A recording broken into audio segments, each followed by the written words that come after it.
c'est le must absolu de la semaine. La Palme d'Or du 76e Festival de Cannes. Vive le cinéma! Palmarès, c'est le podcast pour les curieux du 7e art. De Courtrage May à Hollywood, de Martin Scorsese à Catherine Deneuve, dans Palmarès, on met tous les cinémas à l'honneur. Découvrez chaque semaine le résumé d'un film et pourquoi il a marqué le cinéma.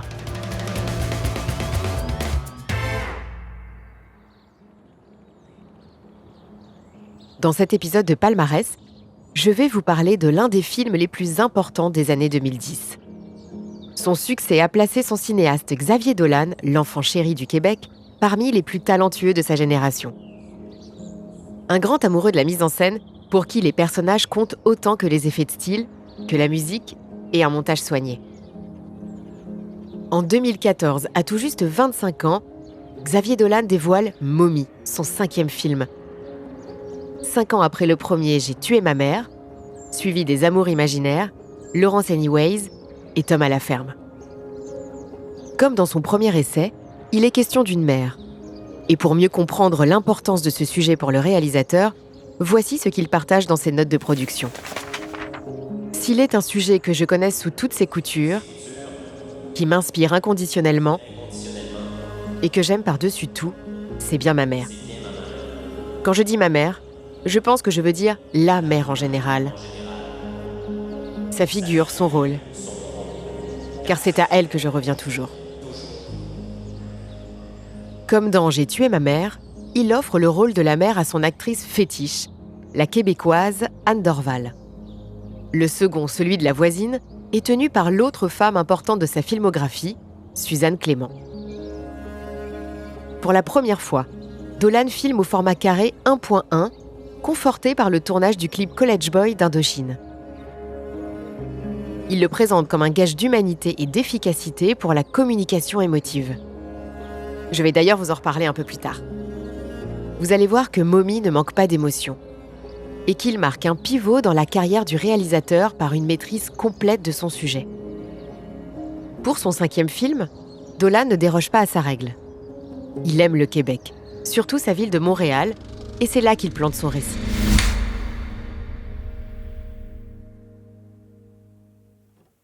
Au début, quelques lignes apparaissent à l'écran pour poser le contexte. Dans Mommy, il s'agit d'un Canada un peu différent. Un Canada du futur proche, où un nouveau gouvernement est arrivé au pouvoir à la suite des élections fédérales de 2015. Celui-ci autorise désormais les parents ayant des enfants difficiles à les placer dans une institution fédérale psychiatrique pour mineurs. C'est une lumière d'automne. L'air est venteux, du linge sèche sur une corde. Une femme apparaît à l'écran, respire, ferme les yeux. Elle a de longs cheveux bruns et un gilet blanc. C'est elle, la mère, qui fascine Dolan. Diane Després, qui se retrouve soudainement au volant de sa voiture,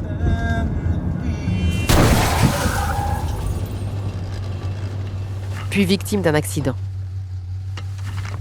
Le visage en sang, elle parvient à s'extraire de son véhicule sous les regards ahuris des témoins, mais se dépêche parce qu'elle a un rendez-vous.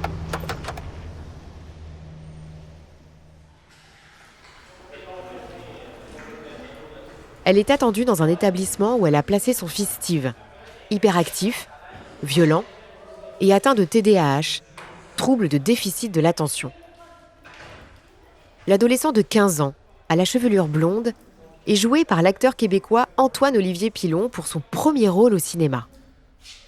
En plein rendez-vous avec la directrice du centre, elle explique qu'ils ne peuvent plus le garder dans l'établissement. Il a déclenché un incendie et s'en est pris à un autre adolescent dont les parents vont porter plainte. Vous signez le contrat d'expulsion de Steve et vous repartez avec lui. Comment ça, je repars avec lui? On peut-tu en jaser 2 minutes, là, de ça? C'est désormais à elle de s'en occuper. Le tempérament de cette mère, avec son caractère bien affirmé, est exposé en quelques dialogues et gestes. Madame Després, est-ce que vous parlez français, vous, là? Ben là, je parle peut-être pas le français de France, mais oui, je parle français. L'introduction des personnages forts est toujours importante chez Dolan. Vous paraffez en bas à côté de moi et vous signez l'avant-dernière page. Alors, pour signer la fiche de sortie de son fils, Diane sort son gros trousseau de clés. Ou plutôt son trousseau à tout faire, qui cache même un stylo qu'elle utilise pour signer de son surnom, Die. Comme le verbe mourir en anglais. Avec sa touche personnelle, bien sûr, un petit cœur sur le i. Peu importe les difficultés de son fils, Diane est une mère aimante et ultra protectrice, comme l'annoncent les quelques phrases de cet échange. C'est à peine si votre fils il n'a pas un passeport pour se rendre en tôle. Hey, t'es pas bien, toi. A-t-elle vraiment pensé à ce qu'elle fera de lui ? Justement, le centre a une suggestion pour elle. Et si elle utilisait cette fameuse nouvelle loi ? Vous avez pensé à la loi S14 ? La loi S14 qui lui permettrait de laisser son fils à tout jamais dans une institution psychiatrico-pénitentiaire. Le refus est catégorique. Alors Diane va essayer de s'en occuper. Elle se retrouve avec Steve, avec qui elle n'a plus vécu depuis la mort de son mari. Fuck you! Là, Steve, on va se parler, OK? Et pose quelques règles. Il devra respecter celles de la maison et surtout aider sa mère. Puis ça, là, ça commence par le respect mutuel, c'est mon chum. Fait que des fuck you, hein. Si le duo s'annonce conflictuel, il sera aussi tendre, aimant, fusionnel, comme en témoigne un plan où le fils, pourtant mineur, finit de fumer la cigarette de sa mère. Car s'il y a de la violence et des situations conflictuelles, l'amour est un pilier du cinéma de Dolan. Hey, ça me fait pas de mine. Dans le dictionnaire, ça. On va être bien, je suis aussi, moi, on va être. Diane et Steve se retrouvent pour la première fois à vivre ensemble, dans une petite maison résidentielle de la banlieue de Montréal. Steve prend ses marques. S'attarde surtout sur les photos de son père. Il y a quelques années, cette mort brutale a marqué la fin de sa cohabitation avec sa mère. Moins d'un jour après son arrivée, c'est le bordel. Des affaires traînent partout dans sa chambre. La fumée de cigarettes empeste. Diane, elle, poursuit sa vie quotidienne. S'attaque aux tâches ménagères, tout en buvant son café dans lequel elle verse quelques gouttes d'alcool. Par la fenêtre, la voisine d'en face l'observe. Et vous allez voir qu'elle va prendre de plus en plus d'importance.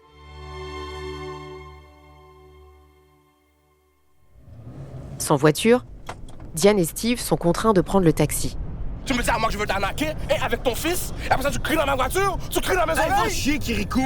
Steve! Quoi? Mais le trajet est perturbé par l'insolence de l'adolescent et ses remarques racistes lancées au chauffeur.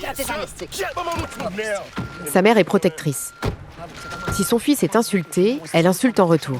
La police, hein? Une fois mis dehors par le taxi, l'inverse se produit. Et toi, quoi faire ton fils? Bitch! Quand le chauffeur insulte Diane de bitch, survient le premier excès de colère violent de Steve. La journée sera désastreuse jusqu'à la fin. Arrivée au travail avec son ado, Diane, qui n'est plus protégée par son patron absent, est virée. Tu peux plus te pointer, ramasse tes clics puis tes claques, puis sayonara, ma gadaille. Place aux larmes. Tout moins, Diane. Chez elle, ses mouchoirs portent les traces de son rouge à lèvres. Son mascara coule sous ses yeux. Elle est inconsolable. Ouais, nous deux. Steve se montre aimant, veut la consoler, être là pour elle. Va te protéger. Je vous avais dit au début de cet épisode que l'émotion est au cœur des films de Dolan. Et à présent, elle va s'intensifier. C'est d'ailleurs de cette scène que provient l'affiche de Mommy, quand l'ado place sa main sur la bouche de sa mère pour y poser un baiser. Le plan n'est pas anodin. Le spectateur veut y croire. Ils vont s'en sortir.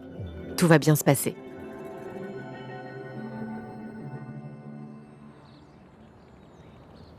Mais la vie continue. Et quand Steve a besoin de se calmer, il prend des bains d'eau glacée. Et quand tout va bien, il empoigne son skate pour faire le tour du quartier, s'occupe, se défoule, ou fait tourner un caddie sur le parking du supermarché. C'est là que la touche Dolan apparaît aussi à l'écran. Le réalisateur est mélomane et veille à offrir à ses films une bande originale sur mesure. C'est le cas de Mommy, et ici avec le morceau Colorblind de Counting Crows. Tout est joyeux, solaire, et Steve semble vivre comme un adolescent insouciant. Au retour, Steve a un cadeau pour sa mère. Quand je t'ai dit que je prendrais soin de toi? Un collier portant l'inscription de « Mommy ». Mais Diane est persuadée qu'il l'a volé. Comment ça va coûter, cette là? C'est pas tes C'est de affaires. mes affaires, certains maudits niaiseux. C'est la police débarque ici parce que mon gars, c'est un voleur. Je l'ai pas volé, c'est un cadeau. Cette accusation suffit à Steve pour se mettre dans une colère folle. Tu vas.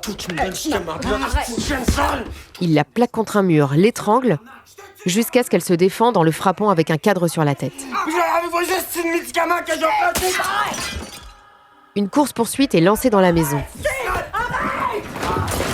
Elle doit échapper à sa violence, s'enfermer dans une autre pièce.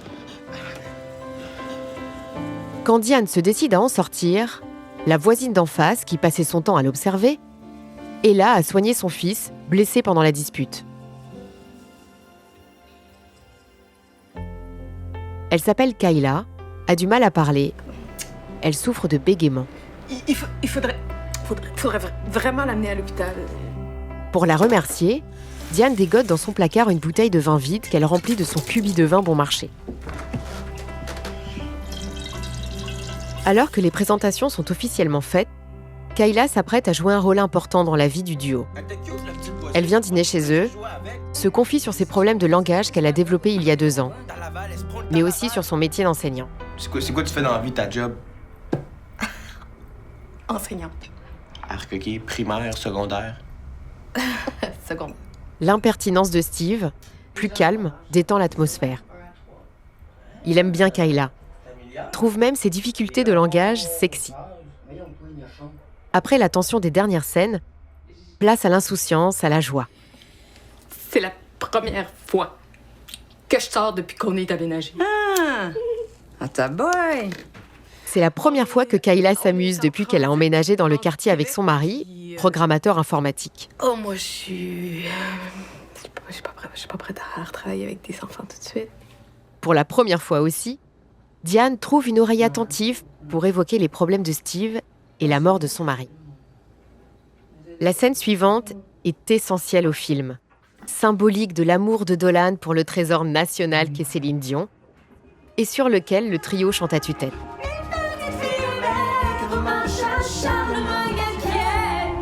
Quand la joie d'être ensemble prend le dessus sur la colère, la caméra sort de la pièce. Laisse au spectateur sa place pour s'émerveiller devant cet instant suspendu, de courte durée.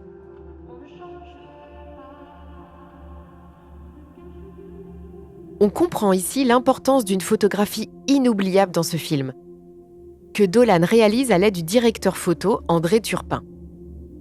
On y retrouve des clins d'œil évidents à la lumière, chers à la photographe américaine Nan Goldin.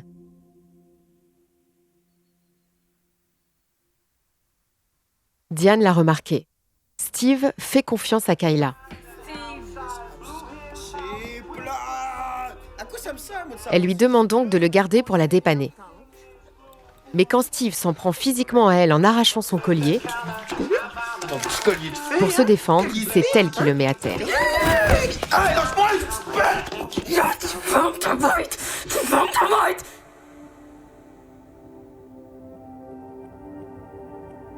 Pour la première fois, le garçon laisse entrevoir sa peur, fond en larmes et urine dans son pantalon. De retour dans son quartier, Diane, qui marche au milieu de la route, se retrouve bien seule quand son sac de course en plastique craque entre ses mains. Diane! Déjà aperçu rapidement à l'arrivée de Steve, un voisin, Paul, qui insiste pour inviter Diane à manger chez lui, est au rendez-vous pour la sauver. Attends, bouge pas, là.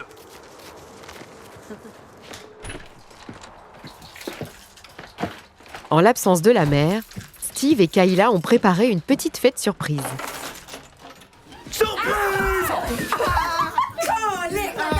C'est encore un moment suspendu pour le trio, heureux, insouciant, de plus en plus en confiance. Diane se laisse encore aller à quelques confidences sur la mort soudaine de son mari, le départ de Laval, les problèmes de santé de son fils qu'elle a choisi de placer après son diagnostic.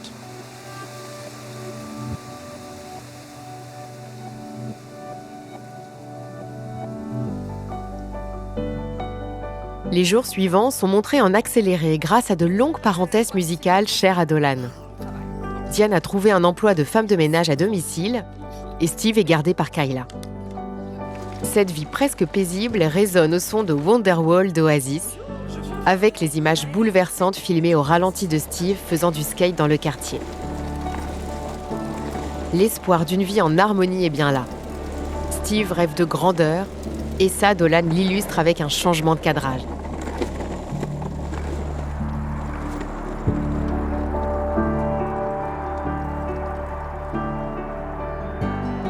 Si son film est tourné en format carré, sous nos yeux, Steve tire le cadre avec ses mains comme pour l'élargir, le faisant passer pendant quelques minutes au format 1.85.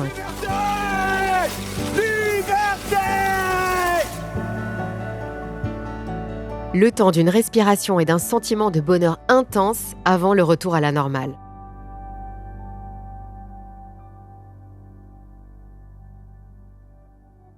Cette prouesse technique avait d'ailleurs séduit le public lors de la toute première projection du film à Cannes, qui avait applaudi en direct. Le tout est filmé au ralenti. Et c'est une signature de Dolan. Un rythme plus lent pour laisser place à la beauté de la scène et se laisser prendre par l'émotion. Les galères du quotidien de Steve ne sont plus là. Tout n'est plus que poésie dans cette scène devenue culte. D'ailleurs, pour la petite histoire, ce changement de cadrage tenait tellement à cœur au cinéaste qu'il s'en est pris à Netflix en 2016 quand le film est arrivé sur la plateforme. Le géant du streaming a décidé de ne pas prendre en compte cet effet de mise en scène.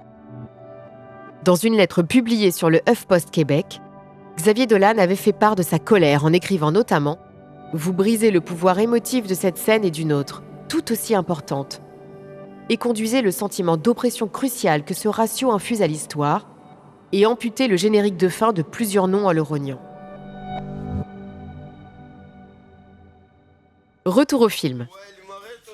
Dans cette scène d'une poésie rare, c'est aussi là que l'on comprend que Mommy centralise tout ce qui fait le cinéma de Dolan.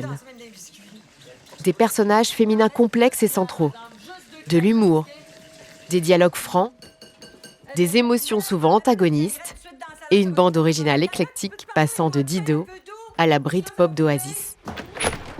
Diane O'Connor Després. Speaking. You've been served. En français, vous avez été mise en demeure, madame.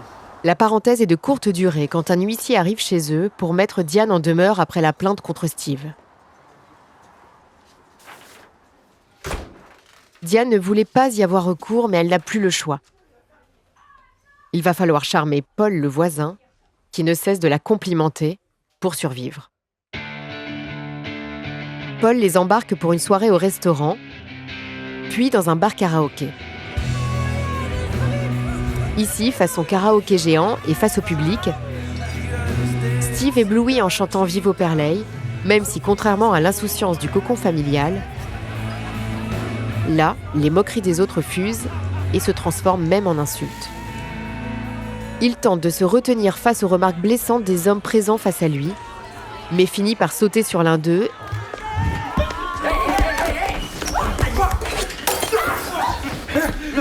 et menace de lui éclater une bouteille en verre au visage. L'intervention du voisin arrête l'altercation.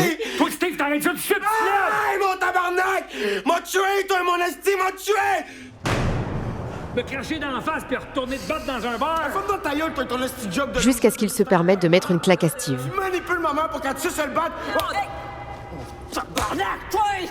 Le geste de trop pour Diane, qui gifle Paul à son tour. Fuck you. Sans surprise, l'homme part et leur dit de se débrouiller avec leurs problèmes.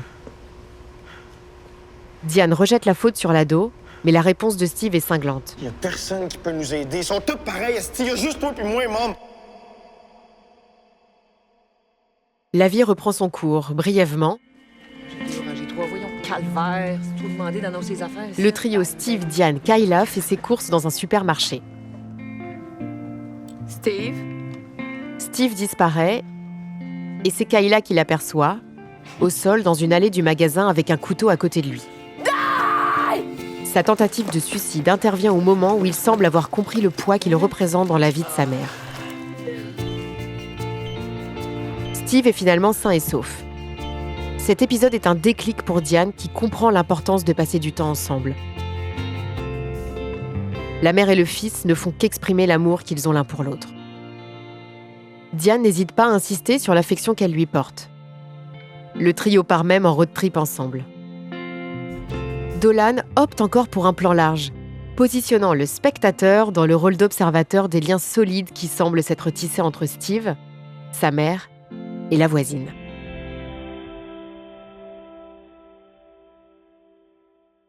Les moments de silence nous invitent à penser à cette question rapidement évoquée au début de Mommy. Diane pourra-t-elle sauver son fils ? Peut-on sauver la personne qu'on aime le plus au monde, même quand cela semble impossible ? En voiture, Diane a une vision. Tout s'accélère, le montage est plus rapide. Steve sort diplômé du lycée, porte la fameuse toque des universités d'Amérique du Nord, exulte de bonheur.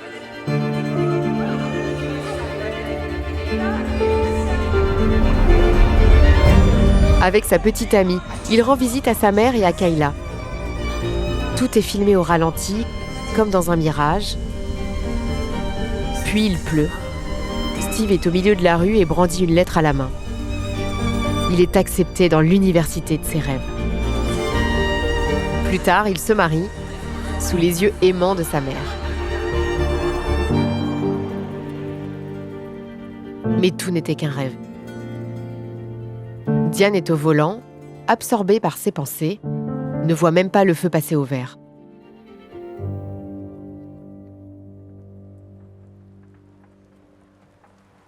Quand elle se gare sur un parking, 3 hommes en combinaison arrivent. Steve comprend tout et sort de la voiture en demandant à sa mère pourquoi elle lui a fait cela. Tu fais ça pour moi et mon esti de traite! Elle lui répond que c'est pour le protéger. Tu comme un esti de déchet, tabarnak! Tu m'aimes plus, Chris, tu t'es tanné de moi! Ben non!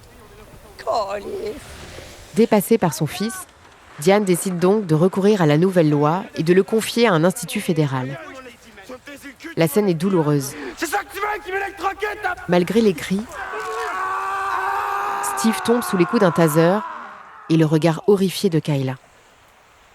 L'adolescent s'oppose à son internement comme il s'oppose au monde extérieur qu'on lui propose. Là, Mommy rappelle les autres films de Dolan centrés sur des figures masculines complexes. J'ai tué ma mère ou Tom à la ferme. Steve!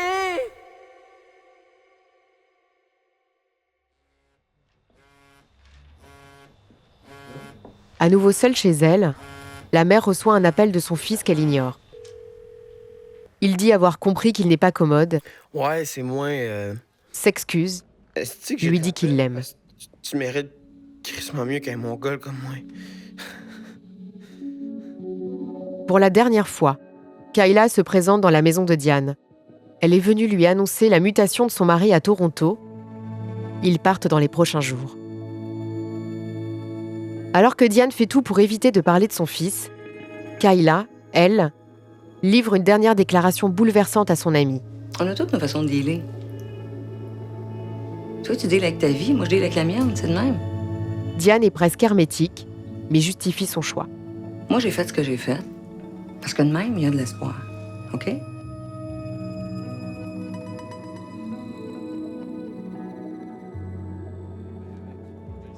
L'ultime scène s'ouvre avec Steve. Il est dans son institution, parvient à échapper à la vigilance des gardiens et court en direction d'une fenêtre.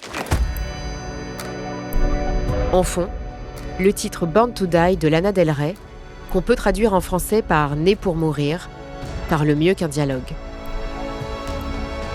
Une dernière fois, Dolan nous fait comprendre que chez lui, l'émotion passe par la musique. Et les larmes qui coulent sur nos visages de spectateurs à ce moment-là le confirment.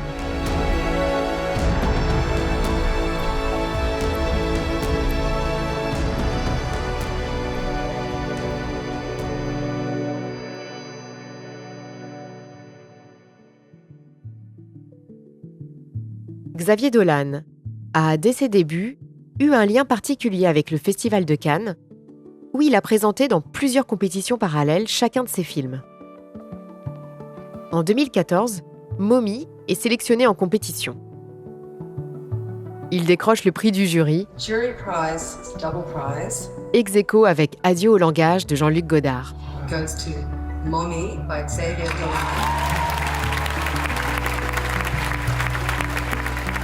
Sur scène, le Québécois prononce un discours fort, adressé à la nouvelle génération. Accrochons-nous à nos rêves, car nous pouvons changer le monde par nos rêves. Nous pouvons faire rire les gens, nous pouvons les faire pleurer. Nous pouvons leur changer les idées, leurs esprits. Et en changeant les esprits, nous pouvons changer le monde. Repris partout, et dont ses fans se souviennent encore. Et le César du meilleur film étranger est attribué à... En 2015, l'Académie des Césars lui remet le César du meilleur film étranger, Mommy, réalisé par Xavier Dolan. 2 ans avant son doublé pour Juste la fin du monde.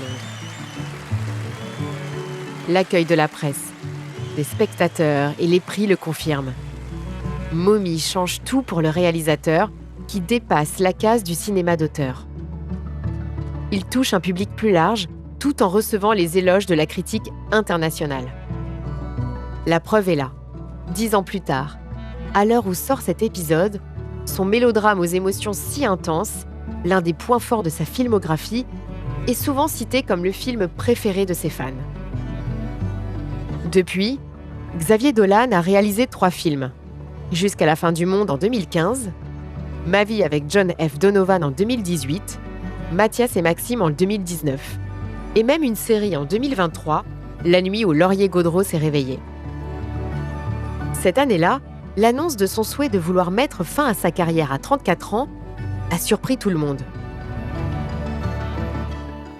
Mais rassurez-vous, à l'été 2024, il a finalement confirmé qu'il travaillait sur un nouveau projet bien différent de ses films précédents, un film d'horreur.